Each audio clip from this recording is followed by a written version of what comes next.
Good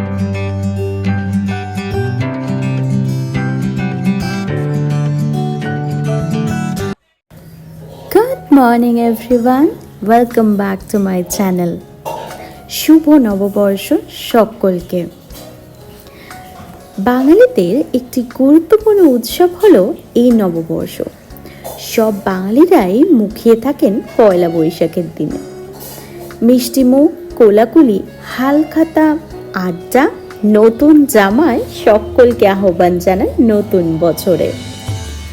কথায় বলে morning shows the day, তাই বছরের প্রথম দিনটা বিশেষভাবে উদযাপন করলাম।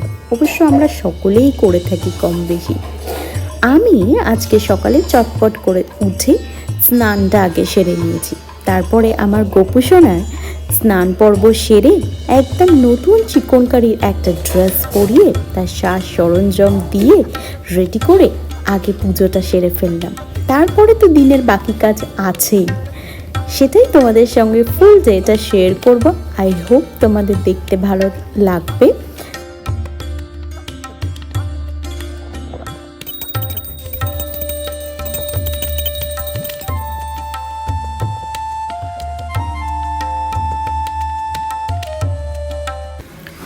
ও আজকে তোমাদের বেডটা কেন এইভাবে দেখাচ্ছি জানো? পয়লা বৈশাখ মানেই আমার মা ছোট থেকে প্রত্যেক বছর বেডে নিউ বেডশিট পাতত, তাই আমিও নতুন সংসারে একটা নতুন বেডশিট পেতে ফেললাম।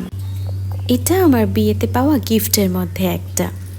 এটা নতুন, কিন্তু আমি এবছর কিনিনি, এটা বিয়েতে পাওনা। তারপরে চলে গেলাম লাঞ্চের প্রিপারেশন করতে। ব্যাস, আজকের লাঞ্চ খুব সিম্পল। 2 রকম মাছ, মানে একটা মাছের তরকারি, একটা মাছের পাতুরি। ও তোমাদের তো বলাই হয়নি, আমি পাতুরি করবার চেষ্টা করছি, জানি না কেমন হবে। হ্যাঁ, পাতুরি করতে জানি, কলা পাতা লাগে, বাট আমি কলা পাতাটা জোগাড় করতে পারিনি। আর আমার হাজব্যান্ডও নেই, এখন বাইরে গেছে। সো তাই ওকে একটু সারপ্রাইজ দেওয়ার প্রচেষ্টা।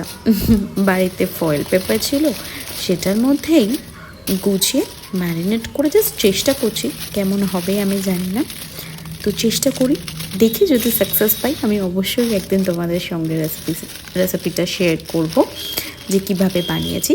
সো চলো চটপট করে লাঞ্চটা আগে বানিয়ে নিই, তারপরে বাকি কথা হচ্ছে। ও নেই মানে গোটা 1 সপ্তাহ ছিল না, বাস আজকে পয়লা বৈশাখে ও আসছে, আর দুজনে একসঙ্গে বসে লাঞ্চ করব। শুধু দুজন না, ফ্যামিলির সবাই একসঙ্গে বসে লাঞ্চ করব।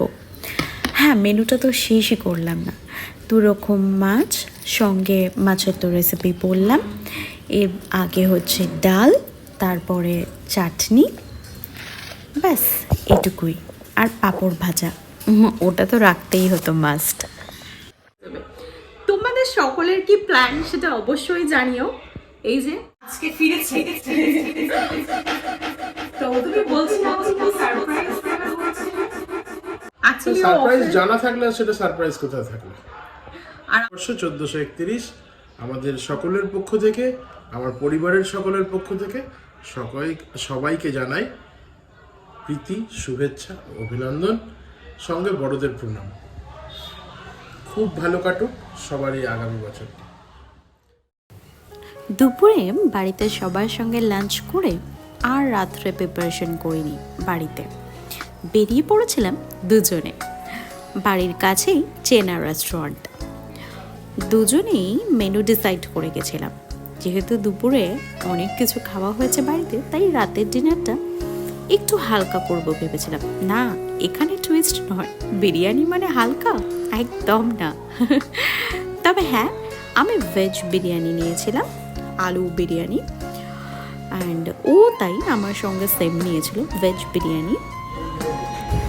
আলু বিরিয়ানি নিয়েছি আর আস্ত একটা আলু থাকবে না, সেটা কি করে হয়? আলু বিরিয়ানি খেয়েছি, তবে আমার টেস্ট ওয়াইজ ওই দিন একটু মোটামুটি লেগেছিল, বাট ওর ভালোই লেগেছিল। খুব ভালো না লাগলেও ওর ভালোই লেগেছিলো, বিকজ আমি এর আগেও ওখানে খেয়েছি। টেস্ট ওয়াইজ অন্য দিন ভালোই লাগে, জানি না কেন ওই দিন আমার একটু এরকম লাগছিল, বাট ওর তো ঠিকঠাকই লাগছিল। তো এভাবে দিনটা শেষ করে ফেললাম। এই জাস্ট ডিনার করে বাড়ি ফিরলাম রাত্রে, এখন ঘড়িতে বাজে অলমোস্ট 10টা। তো আমি বুঝতে পারলাম না যে আমাকে বলেছিল যে তোমার জন্য সারপ্রাইজ আছে। তো ভেবেছিলাম সত্যি সত্যি বোধহয় কিছু সারপ্রাইজ আছে। তো আমার তো মনে হলো এখনো পর্যন্ত কিছু সারপ্রাইজ পেলাম না। আমার কমিটমেন্ট ইজ কমিটমেন্ট। ও আচ্ছা আচ্ছা, হ্যাঁ মানে সারপ্রাইজ আরো কিছু আছে। আমি তো ভালো ছিল আমার পক্ষ থেকে, তবে তোমার যখন আর আশা নেই দেন ঠিক আছে, থাক, নেক্সট টাইম। ওয়েল হ্যাঁ, যখন সারপ্রাইজ দেবে বলেছো তাহলে আমার মনে হয় সেটা দেওয়া উচিত। সেটা তোমরাই বলো। বেশ ঠিক আছে, এগি দিস ইজ ফর ইউ, নববর্ষের গিফট। Thank you. সারপ্রাইজ পেয়ে গেছি। তো তোমরা কে কি পেলে পয়লা বৈশাখে, কার থেকে কি গিফট পেলে সেটা অবশ্যই আমাকে জানিও। আমি জানি পয়লা বৈশাখে সবাই নতুন ড্রেস মা বাবার থেকে কিছু না কিছু কারোর না কারোর কাছ থেকে বিভিন্ন রকম উপহার পাও। তো সেটা আমাকে অবশ্যই জানিও, কে কি কিনেছো, কে কি শপিং করেছো। তো আজকের মতো ভিডিওটা এতটাই। যদি ভালো লেগে থাকে প্লিজ আমার চ্যানেলটা লাইক, শেয়ার অ্যান্ড সাবস্ক্রাইব করে দিও। ততক্ষণের জন্য টাটা।